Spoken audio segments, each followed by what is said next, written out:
Girls hostel रे नागसापटी फणा टेकी रही अंतवासी माने आतंकित हो पड़ते संगे संगे ए बाबद में साप धराड़ी जयशंकर ठाकुर को खबर दि जाइथिला। जयशंकर स्कूल कैंपस रे पहुंची बहु परिश्रम करी नागसापटी को धरी एही साप आतंक देखाइथिला वीरमित्रपुर निर्वाचन मंडल करडेगा स्कूल बालिका हॉस्टेल रे। साप धराहला परे पिला मानक मध्यरे आश्वस्ति प्रकाश पाइथिला। जयशंकर चुआंभार रे अन्य एक साप धरुवा बेले एही खबर पाई पहुंची थिले। एबे वर्षा दिन थिबारु साप गुड़िक गात भितरु बाहरी घरे पशि जाउछंती।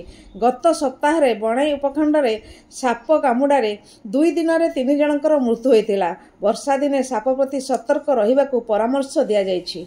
देखुन आज 2टा साप उद्धार करले कोन कहबे सर मु आज 2टा स्नेक रेस्क्यू करे गोटे स्नेक रेस्क्यू करूली सेते बेडा फोन आसला करडेगा स्कूल रो मु सेठी रेस्क्यू कंप्लीट करके संगे संग करडेगा स्कूल को आसिली कंपाउंड भीतर देखिली इंडियन स्पेक्टिकल कोबरा नाग सांप को मु एटी रो आसी उद्धार करली सर। आज केतेटा सांप धरा हला जी? आज 2टा सांप धरा हिची सर। को जगह रे?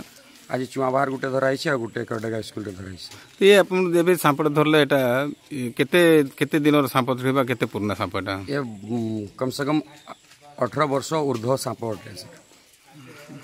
आ गुटे सांपटा 7 वर्ष रो अटे सर। तो केमती कोन लोक एबे भी अंधविश्वास रहउचंती से झाड़फुक रे कोन कहबेटा?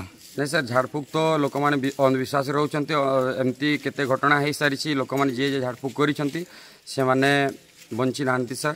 और मु तो लोक मान को कहबा को चाहे कि आपण माने झाड़फुक करी कि तांकर टाइम को बर्बाद न करंतु और तांको हॉस्पिटल जवा को परामर्श दियंतु 108 एम्बुलेंस को डाकंतु और आपण तत्काल हॉस्पिटल जाई कि निजे ट्रीटमेंट करंतु सर।